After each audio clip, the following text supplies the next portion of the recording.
Lord, as we begin this teaching, we pray that you are going to be with us, to guide us, to help us, Lord, that we may be able to know what is our purpose here on earth. We pray, Lord, that you are going to open our hearts, that we may receive this word. In the name of Jesus Christ, we pray and believe. Amen. Amen. Amen. We thank God that we are here. Tunamshukuru Mungu kwa sababu tuko mahala hapa asubuhi ya leo, ili tuweze kuona jambo ambalo Mungu ametupangia. Jambo ambalo Mungu ametupangia ili tuweze kuelewa mpango wake kwa maisha yetu. Kama uko na Biblia yako uweze kuchukua, maana ninataka kuongea jambo ambalo litasaidia viongozi. Haswa tunaenda, kama wewe ni kiongozi ama wewe ni mtu ambaye unatarajia mambo yake Mwenyezi Mungu iwe kielelezo ndani ya maisha yako, hivi ndivyo tutakavyokuwa tunaenda. Na fundisho letu la leo, siku ya leo, ni kwamba kichwa cha mafundisho yetu ni kisasi kilicholala kiroho. Kisasi kilicholala kiroho. A generation that is spiritually asleep. Kisasi ambacho kimelala katika kiroho. Hicho ndicho kichwa cha mafundisho ambayo tunataka kuangalia siku ya leo. Jinsi vile watu wamelala. Kulala ni kuzuri. Kulala ni kuzuri kwa sababu unapumzisha mwili wako kutoka kwa kazi ambayo umeifanya siku mzima. Unapumzisha akili yako, unapumzisha mawazo yako. Lakini katika kiroho sio hivyo. Kiroho ni tofauti. Unapolala kiroho, umelala. Na katika mambo ya Mungu kuna watu ambao wamelala kiroho, haswa wale wanaoshiriki katika mambo ya Mungu, wanaojiita wao ni wahubiri ama ni watu ambao wanamtegemea Mungu. Wamelala. Umeoshwa kwa damu ya kondoo. Na unapokuwa umeoshwa kwa damu ya mwanakondoo, hapa usingizi unapungua. Usingizi unapungua maana umeoshwa kwa damu ya mwanakondoo. Na katika haya mafundisho yetu ya siku ya leo, kisasi kilicholala, kitabu ni cha Timotheo wa pili, 2 Timothy, Timotheo wa pili, ndio nataka tuweze kuona haya maandiko yetu leo, ikiwa siku ya kisasi kilicholala. Na watu wengi sana wanafikiria wako mbele za Mungu. Timotheo wa pili 3, hapo ndio nataka tuanze kusoma. Timotheo wa pili 3:1 hadi 5. Hapo ndio nataka tusome. Na katika Kiswahili Paulo anasema hivi: lakini ufahamu neno hili, ya kuwa siku za mwisho kutakuweko nyakati za hatari. Nyakati za hatari. Maana watu watakuwa wenye kujipenda wenyewe, wenye kupenda fedha, wenye kujisifu, wenye kiburi, wenye kutukana, wasiotii wazazi wao, wasio na kushukuru, wasio safi, wasiowapenda wakwao, wasiotaka kufanya suluhu, wasingiziaji, wasiojisuia, wakali,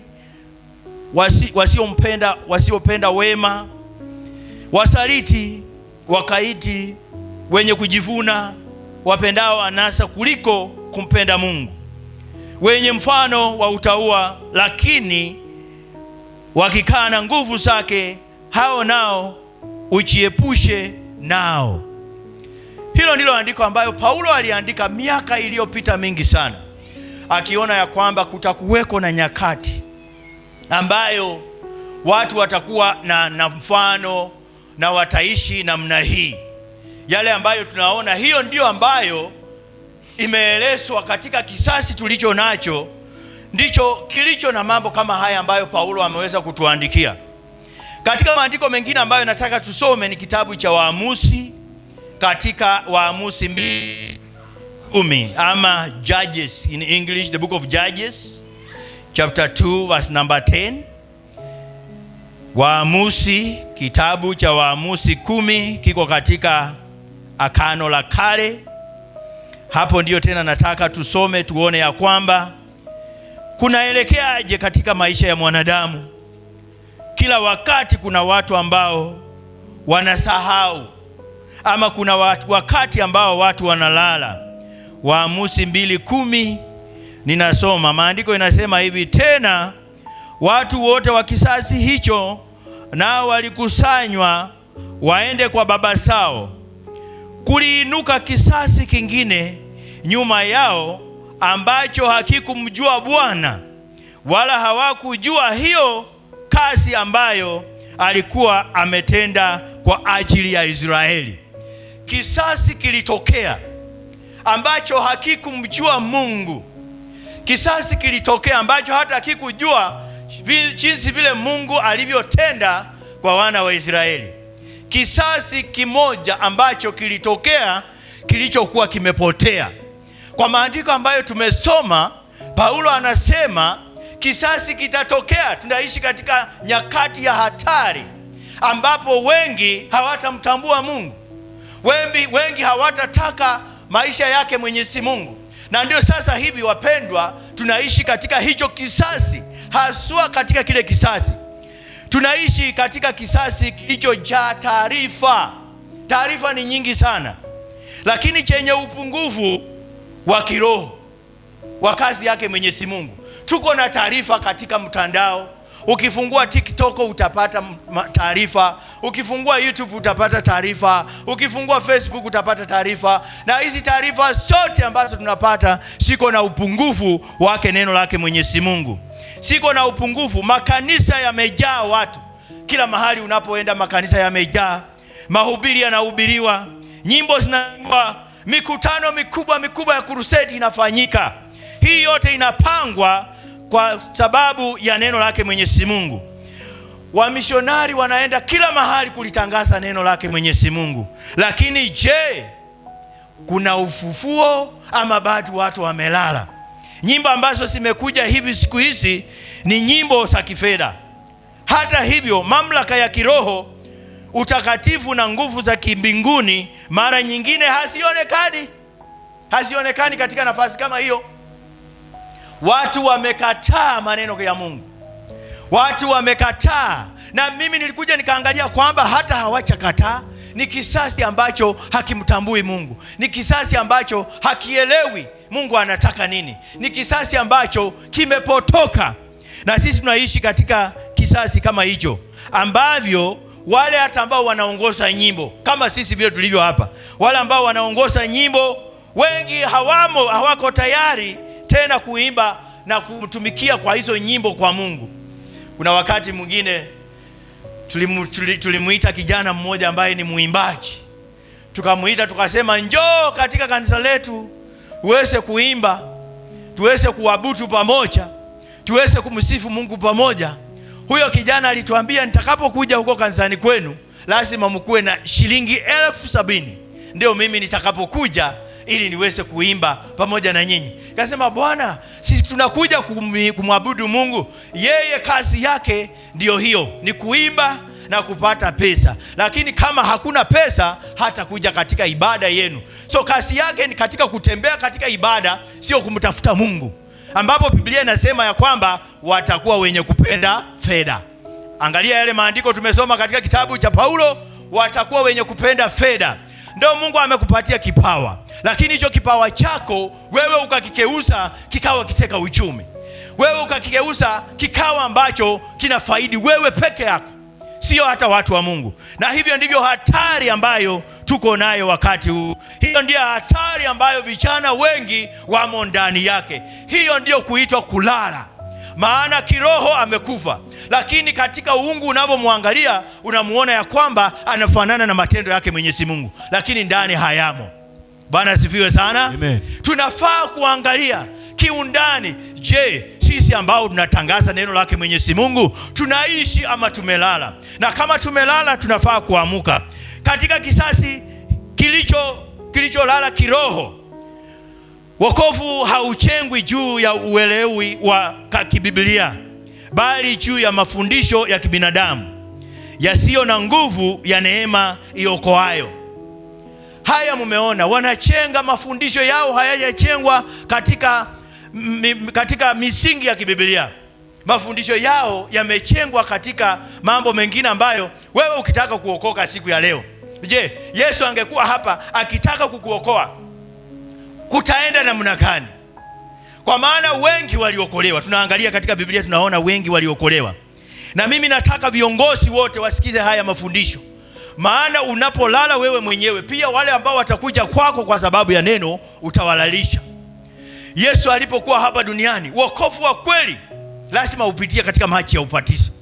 Wokovu wa kweli lazima ufundishwe, uelewe ni nini haswa kinachohitajika kwa mtu kuokoka. Sio tu kuita watu na kuwaombea na kuwaambia umeokoka, bali upitisha na kuwakamilisha katika neno lake Mwenyezi Mungu. Yesu mwenyewe alipokuwa anafundisha, alikuwa anawapatiza. Alipokuwa anawafundisha, anasema wapatiswe. Na alipowatuma mitume katika kuwatangaza injili, aliwaambia enendeni ulimwengu mkahubiri injili kwa kila kiumbe. Yule atakayeamini na ataokolewa, na yule ambaye muende mkahubiri mkipatisa. Jambo lilikuwa ya kwamba mkipatisa. So siku za leo, injili ya leo haiba na upatizo wowote. Haya unapouliza kwamba watakwambia hayo ni mambo ya kale, hayo ni mambo ya Paulo kule, mambo ya kale, hayana imani, hayana umuhimu wowote siku ya leo. Je, tulipotelea wapi ambapo kanisa ililala, ambapo roho haifanyi kazi tena, ambapo watu hawamtaki Mungu tena? Maandiko katika kitabu cha Paulo, katika kitabu ambacho Paulo alimwandikia Timotheo 2, imetuelekeza katika ule mfano ya kwamba kutakuweko na kisasi hatari, na sisi tunaishi katika hiki kisasi hatari. Madhabahu hayatumiki tena kama mahali pa kukutana binafsi na Mungu na kubadilishwa kwa mioyo, bali yamekuwa maonyesho ya idadi ya watu wanaodai kumjia Yesu bila uelewe sahihi wa jinsi wokovu unavyopaswa kueleweka kwa ujumla.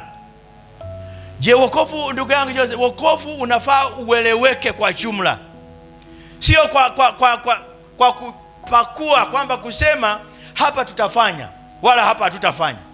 Vile nimesema, huu ni uongozi na huu ni mwelekeo wa kanisa ambalo likuwepo mwanzo, kwamba tunapokutana siku ya leo kama tumekutana hivi, lazima tufanye ibada ilivyo kamili. Na ibada ilivyo kamili ni kwamba tunaanza na maombi. Kanisa lazima iwe na maombi, ndivyo nyinyi mtakuwa ya kwamba mumesimama. Maombi ndiyo chanzo ya kila kitu. Tunavyoomba tunajua ya kwamba tunamuita Mungu. Tunavyoomba tunajua kwamba Mungu anatusikiza. Tunapomaliza maombi tunakuja kwa matoleo, tunakuja kwa kukula meza ya Bwana, na tunakuja kwa kushiriki katika neno. Hiyo ndiyo ibada iliyo kamili. Na katika wokovu nimewaambia, kama mtu anataka kuokoka lazima tumfundishe kulingana na mafundisho ya kibiblia, ndiyo tuweze kuona ya kwamba tumefikisha hiyo ibada ambayo Yesu mwenyewe alivyotaka. Hebu tuangalie tena katika andiko lingine ambalo tunafaa kuliangalia kuhusu watu waliolala katika mambo kama hayo. Waumini wengi wamelala. Katika kitabu cha Mathayo 25 kuna hadithi ambayo Yesu aliweza kupeana. Mathayo 25:12 mpaka 33, 12 na 13 peke yake. Hadithi iliyo katika kitabu cha Mathayo kuhusu wanawali 10 waliokwenda kumsubiri bwana harusi. Anaeleza, Yesu anaeleza hawa walipokuwa wameenda kumsubiri bwana harusi. 5 walikuwa na mafuta ya kutosha, na 5 ambao Biblia inatuambia ni wapumbavu waliokuwa wamelala. Ni wapumbavu tena wamelala. Angalia hiyo, wapumbavu tena wamelala. Walikuwa na mafuta kidogo katika taa zao, hivyo hawakuweza kuvumilia kipindi cha kungoja. Kipindi cha kungoja kilikuwa kigumu sana kwao, kwa maana kwa kwanza ni wapumbavu, na cha pili hawana mafuta ya kutosha na wamelala. tena, hata ni 3. Wengi watakuwa katika hali kama hii. Ni wakati wa kujaza taa zetu. Ni wakati wa kuamka na kumngojea Bwana katika roho. Maana mwishoni tutaweza kuambiwa siku ambayo hatujui siku atakavyorudi. Angalia vile maandiko inasema, lakini akajibu, amini nawaambia siwajui. Basi kesheni, kwa maana hamjui siku wala saa. Sisi kama Wakristo hatuna nafasi ya kulala, maana hatujui siku wala saa. Na kama mafuta yako ni kitoko katika daa yako, lazima uweze kujaza mafuta. Na kama wewe unalala, lazima uamuke na ukeshe, maana hatujui siku wala saa. Angalia vile maandiko Yesu anasema walilala, na alipofika bwana harusi waliamuka wote, hawakuwa na mafuta. Wengi katika kisasi hiki wamelala. Wengi katika kipindi hiki wamelala. Wamelala kiroho. Hata kanisani hawajui. Hata mlango wa kanisa hawajawahi ona. Sisi hapa tumeona kwamba wengi wanasema, nikienda kanisani nitaanzia wapi? Nitaingilia wapi? Nitasema nini? Katika kanisa hatuulizi maswali unapokuja, kwa sababu tunajua umekuja kutafuta huko uso wake Mwenyezi Mungu. Kuamshwa kiungu ni kufufuliwa upya kwa fahamu za kiroho. Unafufuliwa upya kwa fahamu za kiroho. Upangilio sahihi na mamlaka katika safari ya waumini kupitia kasi ya Roho Mtakatifu. Sisi msisimuko wa mambo ambayo tunayoona siku ya leo. Ni msisimuko tu. Unaona tu watu wamefurahi, ama watu wamefanya mambo katika ibada, lakini mioyo zao ziko mbali. Vile Biblia imesema, mioyo zao hasipo karibu na huyo Mungu. Huo ni msisimuko wa kihisia, sio makelele ya kidini, wala si bidii ya muda mfupi. Kuamshwa kwa kweli ni ufufuo wa ndani, sio mambo ya kimwili tu. Unaona watu wako na hisia, wanafikiria tunapofanya mambo kikuwa, ama unapofuatana na umati mkubwa kila pahali unapoenda, ama unapofanya mambo makubwa unafikiri umeokoka. Hapana, mambo ni mawili, kuna kuokoka na kuna kufuatwa na watu. Sisi kama Wakristo ambao tunafaa kufuata Mungu, unafaa kubadilisha kiundani. Unafaa kuangalia ndani yako, unamjua Mungu kivipi? Kwa sababu wengi wanamjua Mungu kwa entertainment. It's not about entertainment. It's about doing what God wants us to do. It's not about people. It's about you as an individual to make a decision that is going to last forever. Utakatifu na ufanisi wa kimbinguni ndio tunaotafuta. Haya basi, kufufuka katika kiroho ni kutambua kutokuwa na uwezo wetu wenyewe na kuwa na shauku ya kuwasha nguvu ya kweli ya roho. Yaani unawasha nguvu ya kweli ya kiroho ndani ya maisha yako. Unasema washa. Unawasha ile ya ukweli ndani ya maisha yako. Wengi wako unajua katika mambo ya kiroho, wapendwa, nataka kuwajulisha siku ya leo ya kwamba haya mambo ya kiroho ni mambo makubwa, na sio mambo ya kuchukulia kiurahisi vile watu wanavyofanya. Haya maneno sio maneno ya kiurahisi. Ni maneno ambayo yatahukumu sisi. Ni maneno ambayo yatalete uhai kabla ya kukufa sisi hapa. Tumekuja hapa ili kutafuta uhai baada ya kifo.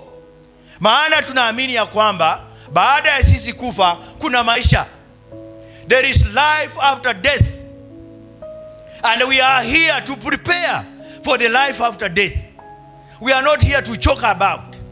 Hatuko hapa ili kufanya mchezo, bali tuko hapa kuprepare. We are here to prepare for the life to come. Wengi, Biblia inatuambia kwamba wengi kama vile tumeona wale wasichana 5 ambao wale bindi 5 ambao walikuwa wabumbavu, watakuja waseme tulikuwemo. Anasema siwajui, maana hamkukuwa mmetilia mkazo maneno haya, hamkukuwa mumeamuka bali mlikuwa mumelala. Na ninawasihi wa Kristo wenzangu tuweze kuamuka kama tumelala katika usingizi wa kiroho, na tuweze kuona ya kwamba yale yote ambayo tunayoyanena, tunanena mambo yake yanayofaa Mwenyezi Mungu.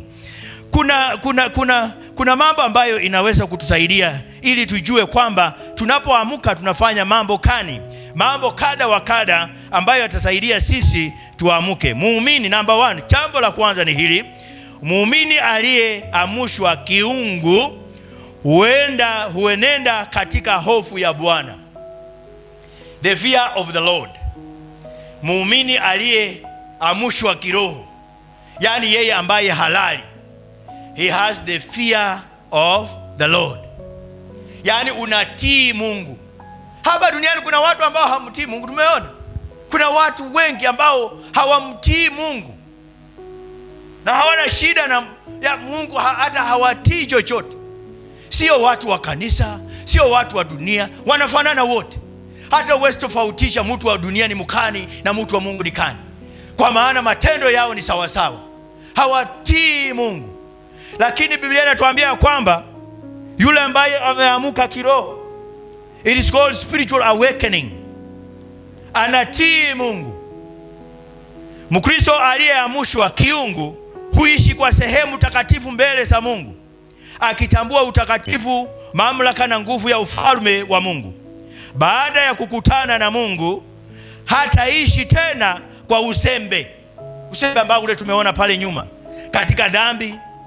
Kusudi au wito wetu, hofu ya Bwana ni heshima iliyotokana na ufunuo, si wajibu wa kidini wa kibinadamu.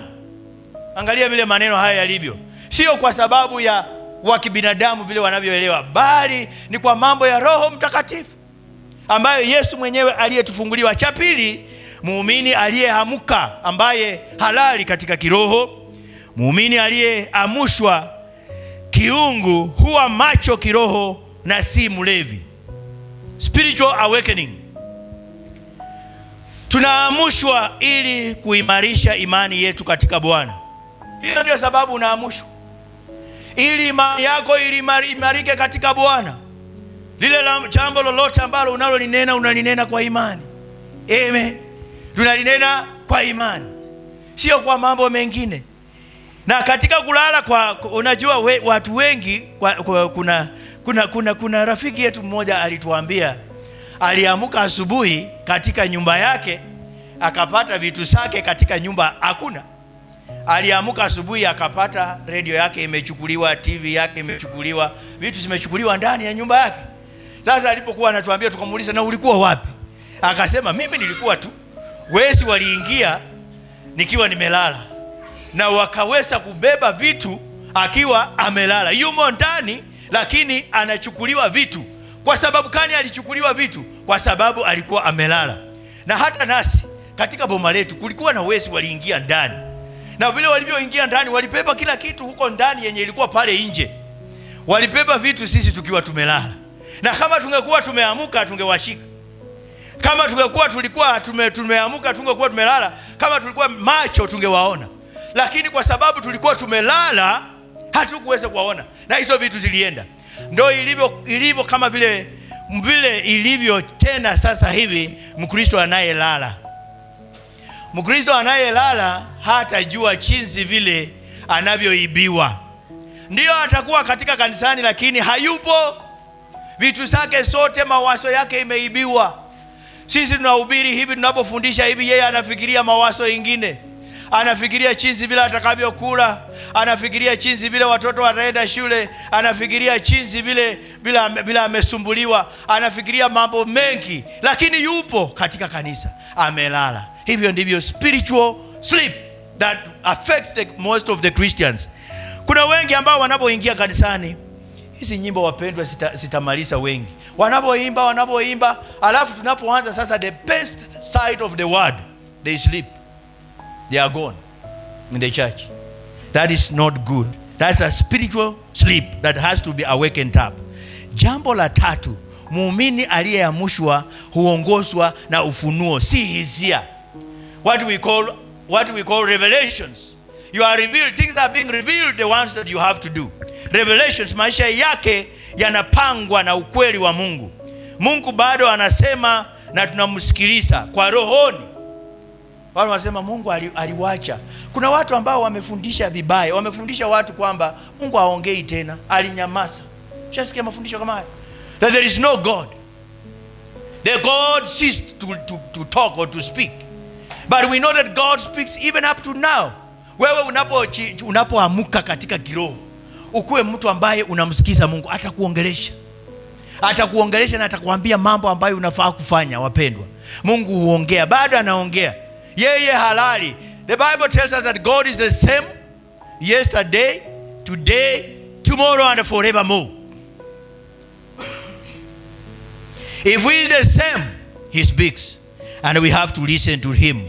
Tunasikia anachotuambia, anachotuonyesha, mambo mengi kupitia maombi, kufunga na kusoma neno. Tunapoomba yeye hujibu maombi. Na hiyo ndio tunayotaka tuweze kuona kwamba Mungu anafanya mambo kama hayo katika maishani mwetu. Nitafikia hiki nne siku ya leo, ambacho tena muumini aliyeamuka yeye hufanya nini? Muumini aliyeamushwa huchukia dhambi bila kujifanya mwenyewe haki.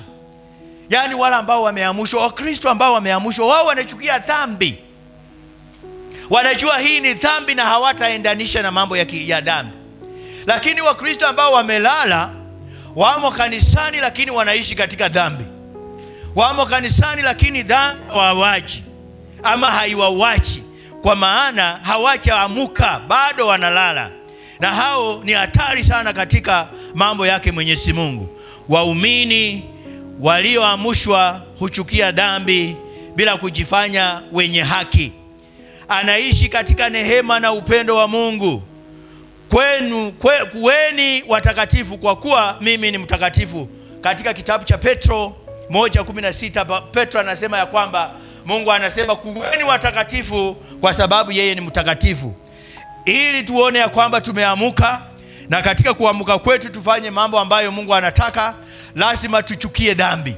Maana sisi hatumo tena katika duniani. Hatufanyi tena mambo ya watu wa dunia. Dhambi na sisi ni kama mbingu na dunia. Hivyo ndivyo tunavyofaa kuishi watu wa Mungu, ili tuweze kuchukia dhambi. Maana unapofanya dhambi na wewe ni mtu wa Mungu, inamaanisha wewe umelala. Ama jinsi vile walivyokuwa wanangojea, hawakuwa wameamushwa, walikuwa wanaishi maisha mbili. Katika safari hii ya kiroho hakuna maisha mbili, ni maisha moja. Na maisha moja ambayo tunaishi ni kwamba tuishi ndani ya Kristo. Tuishi tukijua kwamba Yesu anataka tumuishie yeye hapa duniani, bali kule mbinguni yeye anatuishia maisha matakatifu. Na ndio sababu ninataka waamuke. Nataka muamuke nyinyi wote. Sisi wote ambao tulio hapa. I'm calling for spiritual awakening, that we may know what is sin and what is righteous, so that we can do the righteous things, so that we can avoid sinful nature of this world. Because when we are righteous, we are going to please God, and when we do the things that are right, God is going to be pleased with us. So whatever we do, we have to know that we are awakened. We are not asleep. There is no sleeping in the Christians who is awake, and there is no way that is going to go about other things that are not of Christ. Mambo ambayo tunayofaa kufanya ni mambo yake Yesu Kristo, ni mambo ambayo yanaendanisha na mambo yake Mwenyezi Mungu. Na ndio naomba ya kwamba maneno yetu tunayonena yaambatane na neno lake Mwenyezi Mungu. Asubuhi ya leo tumejifunza kwamba tunaishi katika kisasi hatari, kisasi ambacho kimelala. Na ninaomba ya kwamba tuelewe ya kwamba kisasi ambacho tunaishi sio kisasi kizuri, sio kisasi chema. Ukitembea humu duniani watu hawamtaki Mungu. Hiyo isikushangaze, kwa maana ilitabiriwa mwanzo. Paulo aliyaona hayo. Na katika kitabu cha Waamuzi tumesoma ya kwamba kisasi kilitokea ambacho hakikumjua Mungu. But thank God there are always remnants of God. And we must be the remnants. Amen. So we want to thank God for this message today, that He has given us the power through the Holy Spirit, that we may understand him and that we may know that he called us to do that which is right. So let's live awakened, be awakened in the name of Jesus Christ.